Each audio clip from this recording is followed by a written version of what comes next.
That's certainly better than doing nothing at all, and I think we've all gotten kind of used to Zoom now, so hopefully this will go relatively smoothly. I've got Jessica has agreed to run the slides for me, so I don't have to talk and push a button at the same time, which would be asking a little much.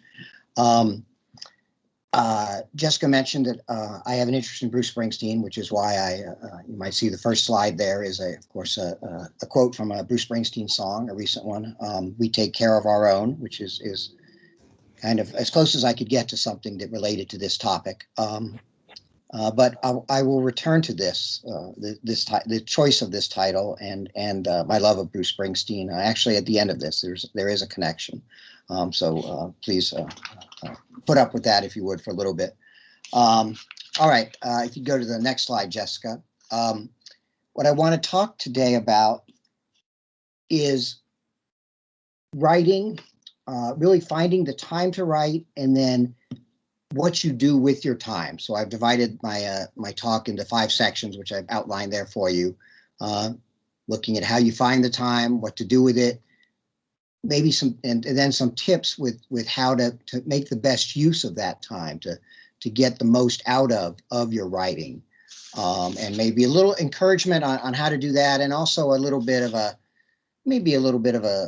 an admonition about some things to avoid. I don't want to be too overly negative, but there's some pitfalls to avoid, and I'll try to talk about those too.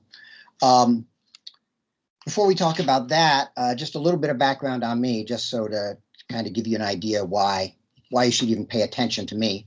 If you go to the next slide, Jessica, this just tells you a little bit about me. Jessica mentioned I'm old. I've been out doing this now for 25 plus years, got my PhD back in the 1990s from Sam Houston State University. I have a law degree that I picked up a few years before that. I'm currently a professor at Washington State. My background in terms of writing, I've had experience in editorships. I've been the editor of a couple journals, the Criminal Law Bulletin, as well as the Journal of Criminal Justice Education, started a journal.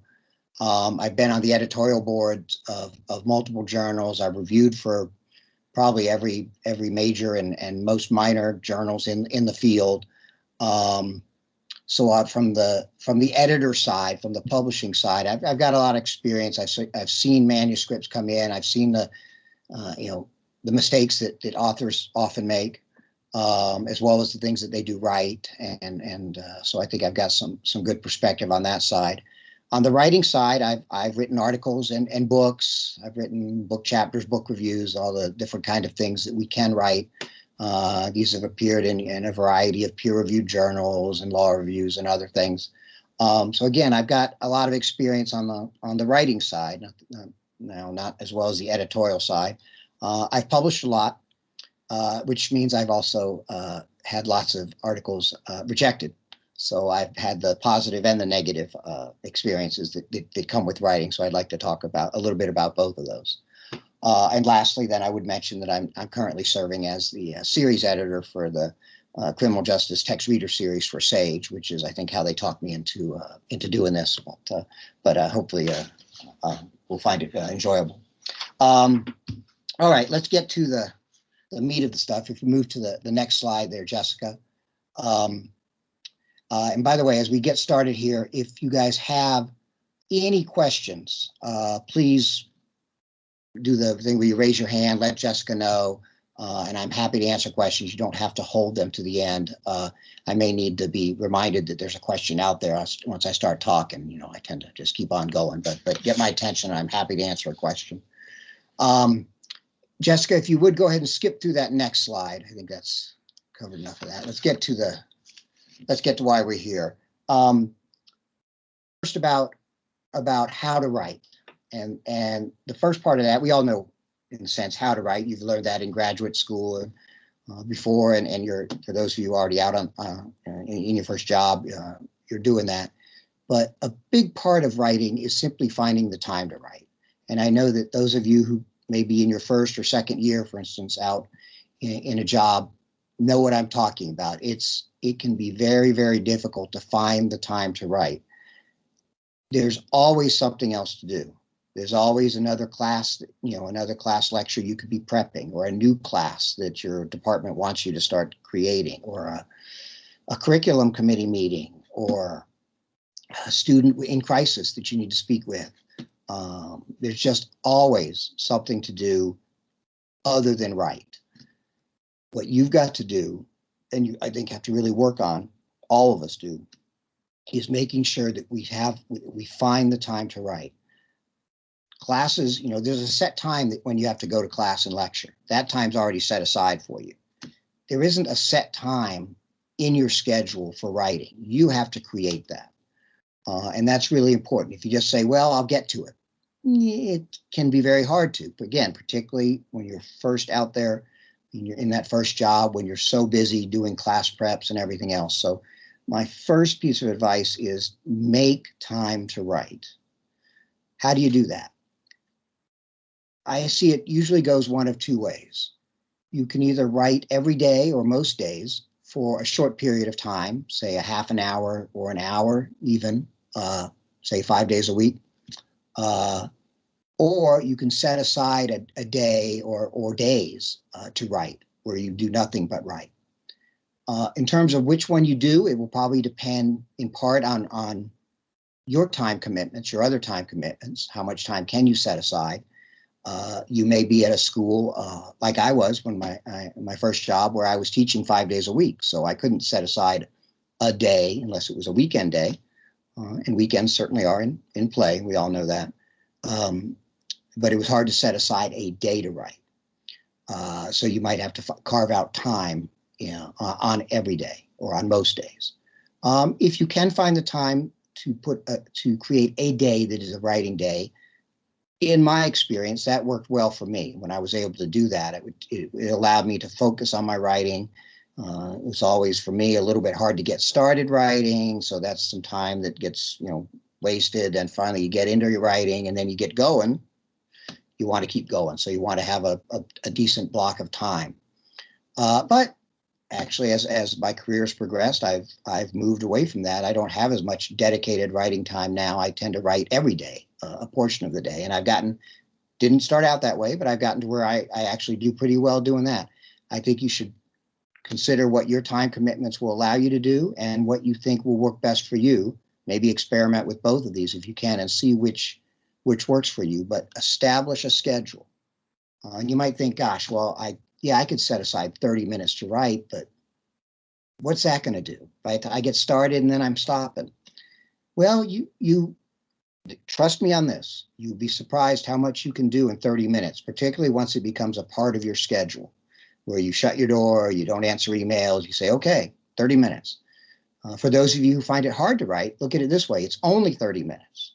Just focus on it for 30 minutes. And you can get a lot done. If you do 30 minutes a day, 5 days a week, that's 2.5 to 3 hours a week writing. And that adds up. As an example, one of my favorite authors, Lawrence Block, who writes crime fiction and a lot of other stuff, he's written over a long career. He's written over 100 books and all kinds of other writings. He has a very set writing schedule. He writes 3 to 4 hours a day. He gets up, works in the morning from 8 or 9 to 12, and then he stops. And then his afternoons are free to do whatever else he has to do, grocery shopping, exercising, taking a nap, whatever it may be. He writes 3-4 hours a day. That's it. And he's published 100 books. That tells you how, if you just keep going a little bit every day, that's pretty good. Now, you may not be able to set aside 3 hours a day to write, but you don't have to publish 100 books either. I mean, that's an incredible amount of productivity. The key there, I think, is simply that he has a set schedule. He sticks to it, and it's not a schedule that he finds onerous. He doesn't spend all day slaving away at writing. He has a writing time, and then he has his other time, and things just accumulate over time. The next thing you know, he's got another book written. So try to find the time, however it works best for you. How do you find the time? Now, I'd say set aside 30 minutes here or a day here. How do you do that? Well, one of the ways you do that is follow the advice of First Lady Nancy Reagan and just say no. That means you can't say yes to every project that comes along. You can't say yes to every single opportunity that you have in your department. So I'm not saying say no to everything. You can't do that. A good departmental citizen has to carry their share of the load. But again, particularly when you're first out there, like me, there's a bright, shiny object around every corner. There's something interesting to do, a new class to prep. Wow, that sounds interesting. A new committee to serve on, opportunities to do stuff, an extra summer class to teach, and we can all use the extra cash by teaching, a summer class. Try to prioritize your time. Leave some time for writing. So maybe don't teach an overload if you don't have to. Don't teach extra classes in the summer if you don't have to. And I understand if financially you have to, okay, but try to leave some time for writing. Don't let your time be taken up by all those other things that are interesting and worthwhile, but that you just can't do everything. So you've got to learn what to say no to and what to say yes to. That's tough. I'll talk a little bit more about how you say no as we go along here. I would really encourage you to try to avoid wasting large amounts of time during the day. I'm not talking now about all the things you have to do. We have to go to class, we have to teach, we have to prep for our classes, we have to work with students, do all those things that are an absolutely important and interesting parts of our job. But if you waste some time sitting around watching other faculty, as I have done, you may be surprised by the amount of time that faculty can manage. Some faculty can manage to waste. Story I have go back many years when my first job was at Boise State University, and I had a colleague, very nice colleague at Boise State, who this tells you how long ago it was a big fan of the TV show American Idol. I think where people come on, and I never watched it, so I don't remember exactly, but they sang and danced and did various things and talent competition. Anyways, it was on, I think, 4 or 5 nights a week, and they watched it every night. And they came in, and every morning they would talk about it with everybody who wanted to talk about it, and then some others, for easily an hour every morning. This went on for weeks and weeks. Loved to talk about American Idol. This person, when it came time for tenure, really struggled. They complained that they just never had the time to write. They were too busy, so they hadn't gotten enough publications. Well, they weren't any busier than the rest of us, but they also didn't necessarily make the best use of their time. I mean, okay, if you like American Idol, that's great, and you want to talk about it, but I'm not saying don't talk about American Idol, but you don't spend an hour every day doing it. Again, perfectly nice person, and it was interesting to talk to them about American Idol when they wanted to talk about it to me, but it took up too much time. It's just easy to not be focused. Related to that, try not to spend a lot of time complaining about how busy we are. We're all really busy. That was true pre-COVID. It's gotten even crazier with COVID. We're all busy. We're all overworked. We all work more than our 40 hours a week that we're supposed to work. But I can't tell you how many Facebook posts, every time I go on Facebook, and I've got Facebook friends all around the country who are faculty, and I'm always reading several, whether somebody's posted about how busy they were and that day and how they couldn't get to what they wanted to get to, but they were able to post a pretty long Facebook post about how busy they were. You got to prioritize. You got to, we got to find time to vent. Again, I'm not saying you can't find time to vent, but I can't tell you the number of faculty who spend an awful lot of time complaining about how busy they are, and then down the road, a few years later, they find out that they haven't done what they have to. I'm not saying hide in your office and avoid your colleagues. I'm not trying to be too negative here. I'm just trying to say it's easy to be distracted. It's easy to not write. It's too easy to not write. So don't use the many opportunities that arise every day to not write. You gotta respect that writing time. Just like you gotta say, hey, you wouldn't just, talk about American Idol so much that you forget to go teach your class, right? You wouldn't forget to go to class and lecture. Well, don't let things bleed into your writing time either. Find that time, make that time, and protect it. So that means doing things like controlling your email as well, which I've never been very good at either. Easy for me to say, do it, but try to find time to set aside that time, protect that time, let it be only about writing. And it, maybe the first few times you do it, you sit at your computer for 30 minutes and you just stare at it. It's a process. Once you get into the habit, it will get better. You will make use of that time. I believe that because it's worked for me and I've seen it work for others. And finally, I think this may sound like I've made writing sound like a chore. It shouldn't be. We should try to look forward to writing. After all, we chose to get into this business. We have the opportunity to write about what we want to write about. So try to look forward to it. Yeah, it's work and it can be hard, but it doesn't have to be seen as a. I mean, too many folks I think just get scared by it or overwhelmed by it. So try not to do that. Okay, Jessica, next slide. So I've argued you should make time to write. What do you do with that time that you've made? You've set aside some time. How do you make the best use of that time? First and foremost, finish what you start. And again, I'm giving you advice that I have not always followed. I have been guilty of having 5 projects going at once. And we are fortunate, I guess is the right word to say, to be studying such an interesting area. Of course, a lot of it's sad and depressing, but we've chosen to study this area. It's an interesting area that appeals to us. Why else would we have gone through the pain and agony of graduate school to get here? So I think for all of us, it's always easy to come up with a new project to start, or somebody approaches you and say, hey, would you like to work on this writing project? Or I've got a survey that I want to conduct, or this agency is interested in somebody doing some research. That's all great, but you don't make the mistake of starting many, many projects, but then not being able to do those projects because you've got too much going on. I hate to see on a CV, and you see this, I think most often with folks who are just coming out of graduate school. They're just starting to build their CV, so of course it's not as long as folks that have been out for many years. They're trying to bulk it up and make it look as impressive as you can. I totally get that.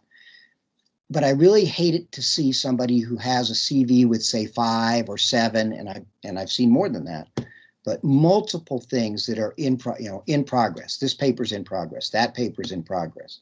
This project is in progress. And I don't see anything that's finished, that's submitted, or that's published or forthcoming. I understand you want to build your CV as fast as you can, but it is better to have 2 completed projects than it is to have 7 projects in progress, if you will. So just as you have to prioritize your time, I think you have to prioritize how you spend that time. Don't say yes to every project that comes along. I know it may seem like a really interesting project, but trust me, we will never in this discipline run out of interesting things to study and write about. So you don't have to jump on every project that comes out. You get some projects going, finish them. I don't mean you have to finish every single project before you move on to the next, but don't have half a dozen in progress. Try to find more of a balance there. I'd also recommend that you not start on a huge project, your magnum opus, your life's work, something that'll take 5 years to set up the research project, collect the data, and then write up. For those of you just out in your first job, you need to worry about tenure, right? Tenure and promotion. That's after 5 years. You are much better off, I believe, working on several smaller projects than one big project. That big project may turn out to be wonderful, but what if it gets bogged down? What if it doesn't go as smoothly as it was supposed to? Many of you might be thinking of your dissertations right now and know what I'm talking about. I left ABD for my first job, thought I would be done with my dissertation that first semester that I was out. And I finished my dissertation 2 years later. Things come up, you run into roadblocks. You don't want that with your writing as you're working towards tenure. You're much better off, I think, working on some smaller, more manageable projects that turn into some publications, so that you're not nervous as you go up for tenure. You're saying, gosh, yeah, I've got what I'm supposed to have. I'm not having to sweat it. If my institution says I need X number of publications, I've got that. Or if you don't, your institution doesn't say how many publications you need, but you look at what other folks in your department have who have tenure, and you go, hey, I'm there. I'm working towards that already. I'm in good shape. Then the tenure process doesn't have to be as nerve-wracking either. So think small, I guess is what I'm trying to say. In terms of your organizing your time and how much time you spend on writing, it of course also depends on the kind of school you're at. If you're at an R1 where it's research, getting grants, that's the priority, then you have to spend more of your time thinking about and doing your writing. If you're at a teaching-oriented school, not so much time spent on writing. Maybe you're at a school that's balanced, that wants both. And it seems like more and more schools are that way. They want you to publish a fair amount, even though you're still teaching a lot. My first school, that's exactly, that was what they wanted. They wanted both. And that can be pretty stressful, but know what kind of a school you're at, know what the requirements are so that you set aside the appropriate amount of time. An R1, more time for writing. Teaching, okay, you don't have to do as much, but you still got to find that time to do it. So, and writing is always the key. And I'm sorry, but it's always the key for tenure and promotion, and it's always the key if you want to move from one institution to another. If you're at a teaching school, unless they say that publications just don't matter at all, do not assume that you don't need any publications. Publications will still matter. Even though teaching is the priority, most teaching schools still expect a certain amount of scholarly productivity. And most schools expect quite a bit of scholarly productivity. The expectations have really increased in terms of how much R1s expect, how much schools that are not R1s expect. We're all expected to write more than 20 years ago. When I first came out, my school that I was at, Boise State, it was not uncommon for people to have tenure with just 2 or 3 publications. Today at Boise State, they probably need 10. It's changed. Now, the teaching demands are the same there as they were when I started, but their publication demands have changed. So writing is key. Even teaching is important. Don't get me wrong. I'm not saying you don't have to spend time on your teaching, and I'm not at all saying you shouldn't try to be a great teacher. Teaching's a very big part of our job, no matter where we are. Even if we're at an R1, it's a big portion of our time. Spend the time to be a great teacher, but just know that teaching alone isn't going to get you there. Nobody's gotten tenure at an institution I've been at just because they were a great teacher, if they didn't also have some publications. And if you want to move to another school, pre or post tenure, most of the time those schools are going to be looking at your CV. It's one thing to have taught a lot of classes. That's great. It's another thing to have great teaching evaluations and some teaching awards. That people like to see that. But again, I've been on hiring committees for 25 plus years. If you don't, and that's at different kinds of schools, if you don't have some publications, it's going to be tough to get folks to look at you. So writing is important no matter where you are, is what I'm trying to say. Okay, Jessica, if you go to the next slide there. So I've said find the time, try to make the best use of the time. How do you do that? Well, as the title says, we don't have a GPS here. There is no roadmap. You've got to ask for directions. And don't be scared to ask for help. I can't tell you how many folks I've spoken to who said, well, I don't want to reveal that I don't know what I should do here. Or I don't want to ask for assistance. I don't want to seem weak, I guess. Ask for help. That means your department when you first get out there. Ask, particularly if you're, say you've just been offered a job. I wouldn't say ask this until you've been offered the job, but as you're negotiating for a position, ask if there's a teaching reduction the first year or first 2 years even for people to get started. Some schools haven't, some don't, but I can assure you this, most schools won't give it to you unless you ask. So it's okay to ask. It's okay to ask if you're at a school and say, you know, I've got a big project that I'm working on. You could make the case, talk to your department chair and or dean and say, hey, is it possible to get a teaching reduction so I can pursue this research? Asking is okay. They say no, but ask. You might ask if they can't give you a teaching reduction, if you can get a reduced number of preps, class preps. For instance, when I came out, I was at Boise State, and it was a 3-and-3 teaching load. I didn't know to ask for some duplicates of my class prep. So my first year, my chair did me no favors. I had 6 classes to teach, and they were 6 different classes, 5 of which I had never taught before. So first year, 5 new preps. I was pretty busy. But you might ask, say, hey, could I teach 2 sections of a class or repeat the classes I taught in the fall and the spring? Things like that might help to reduce the work that you have to spend on your class preps. Things like that a chair might not think to give you, but asking, no harm. If you're in a program that has graduate assistants, ask if you can get a graduate assistant to support you, either with your research or with your teaching. Maybe you have a large section and they could help with the grading or answering emails, do something like that. So ask for some help. Ask politely, ask nicely. Try to get a sense of what the department has offered other people, so you're not asking for things that no one's ever asked for, but ask.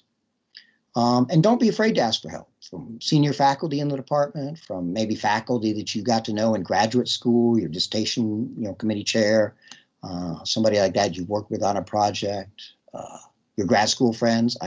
When I was in grad school, I worked on a couple papers with friends that when I was in graduate school. I'm still working with those folks 25 years later on projects occasionally, not all the time, but we've stayed in touch, and it's a great way to build the opportunities for collaboration. And of course, if we ever have conferences again, and we aren't doing this all virtually, the people that you meet at conferences, when you go to a session on a particular topic that you're interested in, well, everybody who's at that session, they're interested in that topic. So strike up a conversation with a panelist. Strike up a conversation with somebody that's sitting there listening to the panel. I know most of us are introverts. That's hard to do, but you're in a room there with people who share your particular interest. You'd be surprised at how many times you might say, I thought about that was an interesting presentation. I've done something similar. Maybe we could talk about collaborating or comparing what we've done. Who knows what might come out of that? Maybe a project together, maybe not. Maybe just somebody that you meet and who can give you some advice on your project or something like that. But reach out to people. Again, harder to do when we're Zooming, but it can be done. And ask for advice on everything. That's on how to write, writing style, how methodology, what journals should you submit to, any of that kind of stuff. Ask for help, ask for advice. There's no harm in it. Some people will be grumpy and not want to give you any, help. Okay, move on. But most folks are willing to talk about it. I'm here. I'm here to spending some time just because I don't mind talking about this, and I want to help folks the way other folks helped me when I was getting started. So do that. Okay, Jessica, let's go to next slide, I think.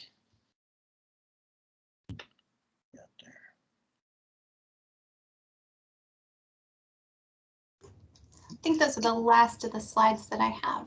Oh, darn. Is there not another one? Okay. Oh, you know what? There we go. Hang on. Give me 1 second. There are 3 more. I just missed those when I combined them. Just pull those in.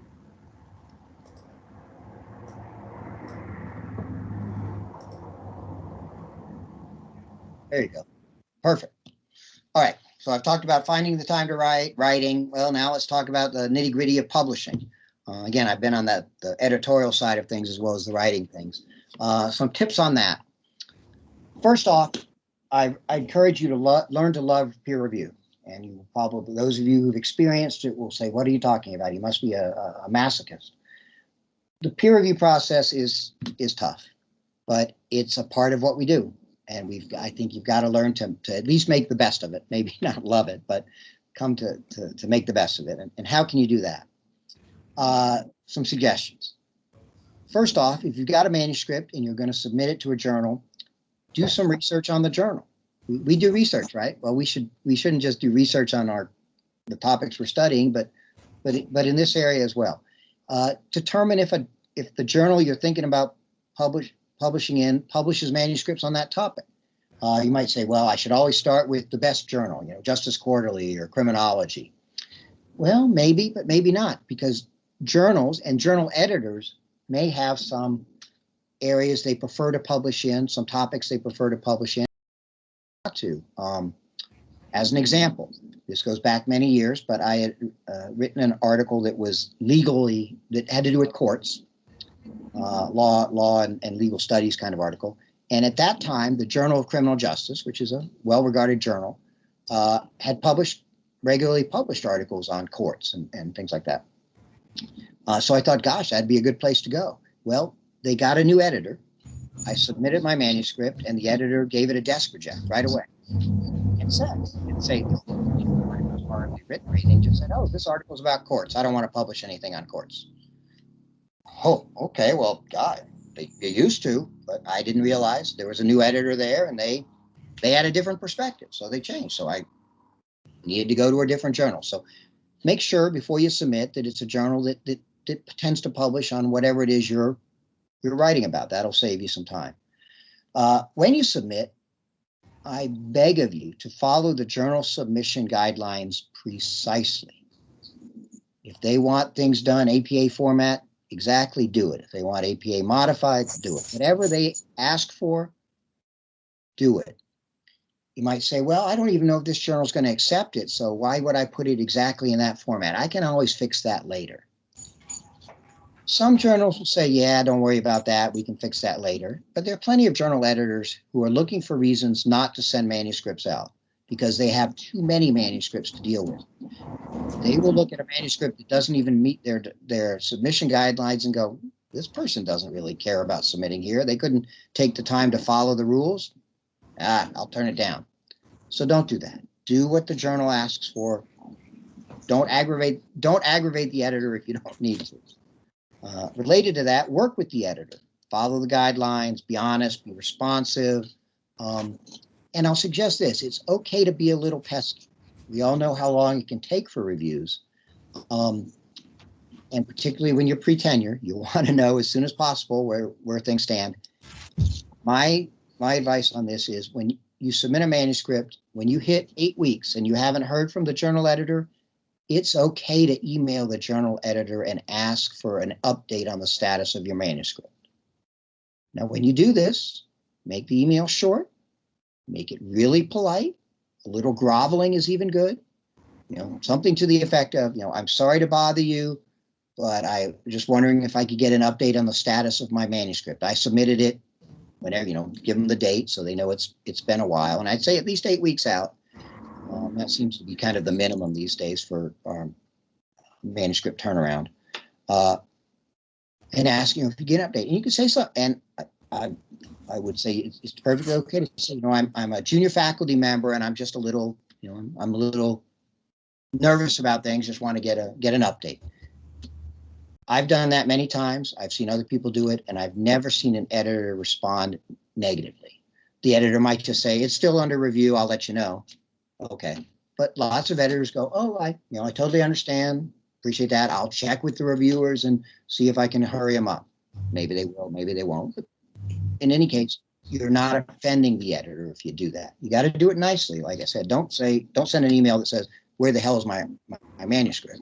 But do it nicely. And I have to tell you, there have been a number of times where I've sent in that kind of an email and the editor said something like, I'll check on it. I don't know. It's still under review. And then magically, within a week, I have the reviews back. Don't think that's a coincidence. So a little nudge is not such a bad thing. But I'd say, again, don't do that until you're at about 8 weeks. when you submit a manuscript, and this goes back to the sort of how do you don't want to offend the editors or upset them. Make sure you submit a really, really clean manuscript. That means you got to proofread it again, have somebody else proofread it. Journal editors and reviewers are looking for reasons to say no to manuscripts. Most journals have an acceptance rate of below 20%. That means they have to find reasons to turn down manuscripts, basically.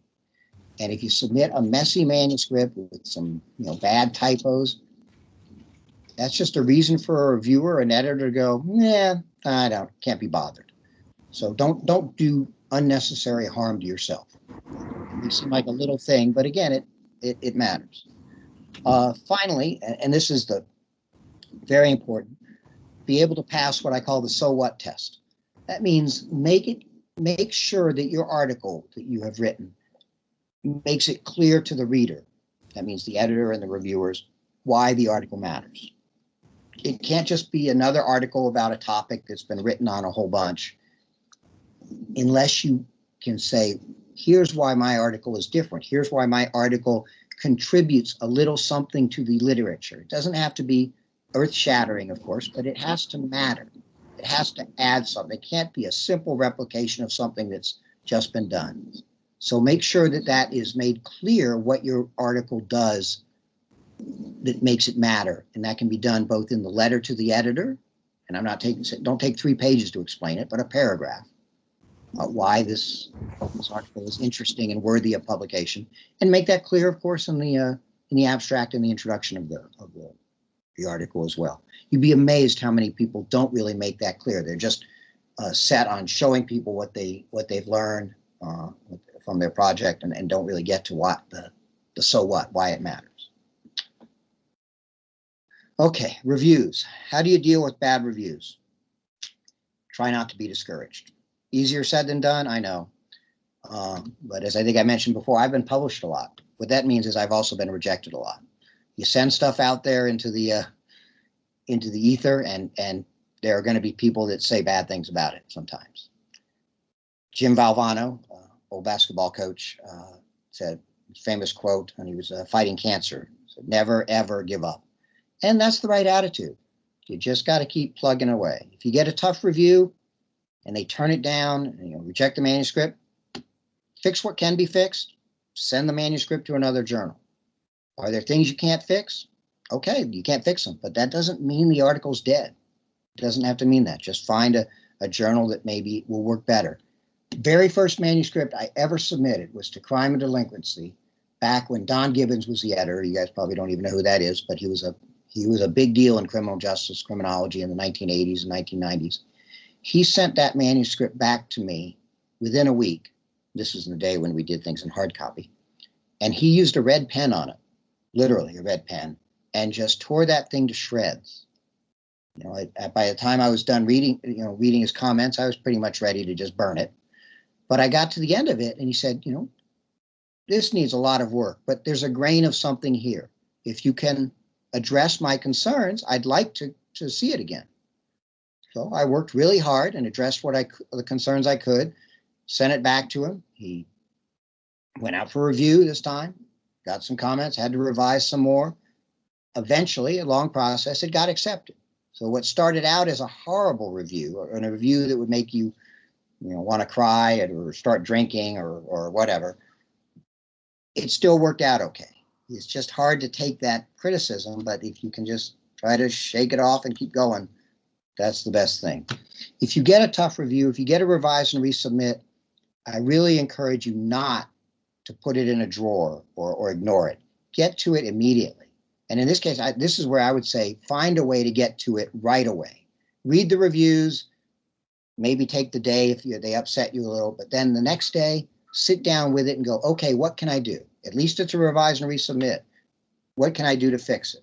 Work on what you can to fix it, and do so right away. The longer that R&R sits on your desk waiting to be worked on, it's like a punch in the stomach every day. You just see it sitting there. Don't let it sit there. Get right on it. Do not ignore it. Painful as it is, get back on that horse and ride it, or whatever good analogy or metaphor you can think of. But get back at it. And when you do it, when you revise the manuscript and resubmit it, resubmit with that a letter to the editor and reviewers that says what you did. And the way I do that is I cut and paste all of the reviews, the reviewers' comments, and each comment I address. I listed comment 1 by the reviewer 1, what they said, and then I write a response that says what I did. They say, you did not address the literature in this area. I write a paragraph that says, here, I did address the literature, blah, blah, blah. Every single comment a reviewer makes, provide a response in that letter. When you do, don't be snarky. Don't be bitter. Don't be critical. Don't point out that they may be wrong in what they said, even if they are. Explain what you did. And it may be in some instances that you can't. They may ask you to do something that you can't do. They may wish it had been done differently. You might say, well, I can't collect that data. It would be nice to have that data you say we should analyze, but we don't have it, so I can't do that part. So explain calmly, politely, what you've done. That really helps. It helps the editor see how much work you've done on the revision. It helps the reviewers see that you paid attention to their comments. You may not have agreed with all their comments, but you paid attention to it. And that's one thing as a reviewer, you don't like to see somebody resubmit a manuscript where it appears they didn't pay any attention to your comments. They didn't do anything you suggested, and they didn't explain why they didn't do it. That'll piss a reviewer off. If you explain, however, what you've done and why you might not even have done what the reviewer wanted, you're going to make the reviewer more willing to see your point of view. So I think that response to the reviewer's letter, if you will, is really important. If you get an unfair review, you get a reviewer that just says things that are untrue, says you didn't talk about X, and you have 3 pages talking about X. And then the editor even rejects the manuscript based on that review. That sucks. Guess what? Life's not fair. It happens. Get over it and move on. The only thing I suggest is you promise yourself that you won't be an asshole like that reviewer. Because there are assholes out there who misunderstand articles or who see their job as a reviewer as pointing out everything that is negative. When you run into somebody like that, it's tough. That I blame the editors, quite honestly, for using people like that are not more balanced. But it happens. And when it happens to you, there's not much you can do about it. You just got to move on. That's just the way it is. All I can say is try not to be like them later. You know, it's like there's internet discussion board trolls out there, or people who always have to make snarky comments on Facebook. Yeah, engaging with them, what does that get you? Nothing. You know, it's just not worth it. So move on.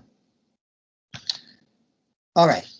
Finally, I think we can go to the next slide there, Jessica. We've been talking about writing. Now we need to stop talking about writing. It's perfectly okay to look for some resources on how to organize your time and some resources on how to write. There's some great stuff out there. Heck, I stole most of what I just told you from presentations I've seen by people like Frank Cullen, who's given some excellent presentations and I think wrote an article about writing. Rachel Tour, who used to write for the Chronicle of Higher Education. I'm not sure if she still is, but great articles about writing. There are lots of good books out there about how to make time to write. It's fine to look at those, but don't spend too much time looking at them. Don't go read 5 books on how to find time to write, because then you're not writing. But is it okay to go out and look for some resources to help you? Sure, absolutely. But then find that time to write. Make use of that time so that you're doing what you're supposed to be doing. Work on projects that you enjoy.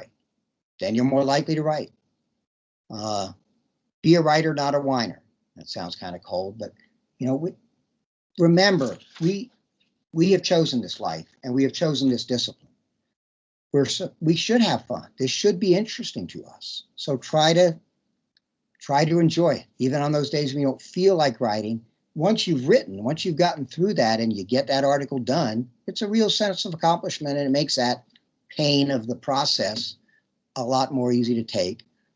And again, it could all be worse. Before I became a professor, I had jobs. I used to work in a record store back when there were records. I used to work as a movie theater projectionist, and I used to deliver furniture. I used to deliver sofas. I'm 5'5" on a good day. I'm not a big guy. Those jobs were tough. Those jobs could be unpleasant. Those jobs made you sweaty. This job is none of that. This job is such a wonder that we get to study and talk about and write about things that we're interested in all the time. Yeah, there's lots of stuff that makes the job less than perfect, but that's always there. Remember why you got this job and focus on that, and I think you'll have more fun, quite simply. And finally, as example of that, I now tie this back to my quotation from Bruce Springsteen that I had at the beginning. I have some more advice for you. Thank you, Jessica, for moving that up. A couple more quotes from Bruce Springsteen, trying to make them apply. In my time writing, I've written about 25 articles that use Bruce Springsteen lyrics as the title. I've even written a couple articles about Bruce Springsteen in Criminal Justice. And I found out that because I'd written an article about Bruce Springsteen in Criminal Justice that's related to my work, my accountant told me that I can now write off my taxes all the money I spend on Springsteen CDs and concert tickets and plane tickets to go to see concerts. Hopefully there will be some concerts again. What's my point? I'm writing about something I love. What a great thing, you know, have fun with this. So, and he always gives you good advice too. And by the way, he has a new album out this week, so I'll just put a plug in for him. Okay, that's what I've got. I think we have some time. I'd be happy to take any questions that folks might have.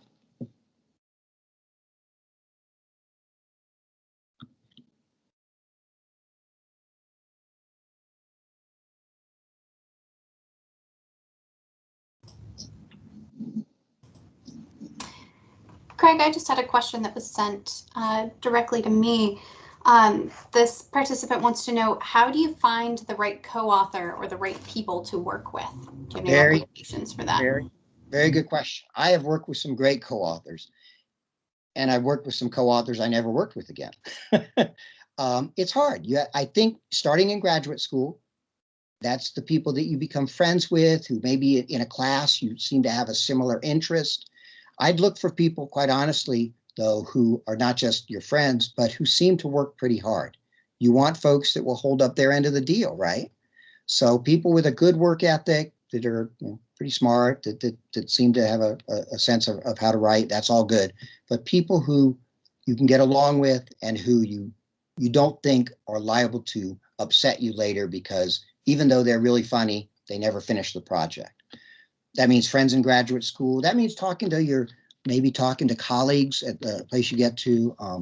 Many of you may be in a department that's really small and you might not have anybody that shares your research interest.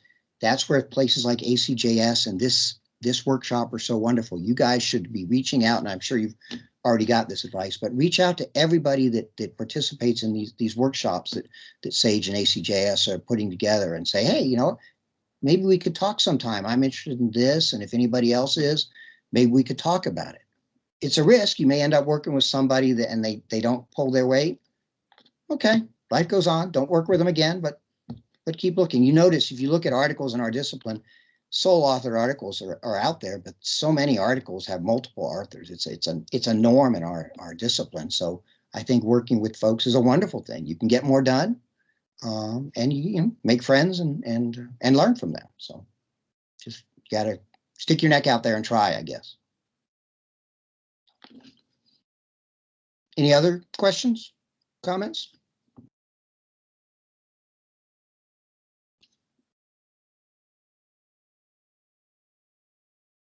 I will say this, if anybody has questions that they'd prefer to address to me directly, I'm happy to answer them via email. My email address, I don't think I put it on this, is craig.hemmens@wsu.edu. So craig.hemmens@wsu.edu. Jessica, I don't know if there's a way to let them know that or whatever, but I'm happy to share that. I just added that into the chat. Thank you. So I'm happy to answer questions that way. If you think of something, in the coming days or weeks or down the road, happy to talk to you. Like I said, I'm always happy to encourage folks to get out there and get writing. The more you do that, the happier you'll be and the more secure you'll be when you go up for tenure and hopefully enjoying what you're doing. So. Great. Well, thank you so much, Craig. We really appreciate it.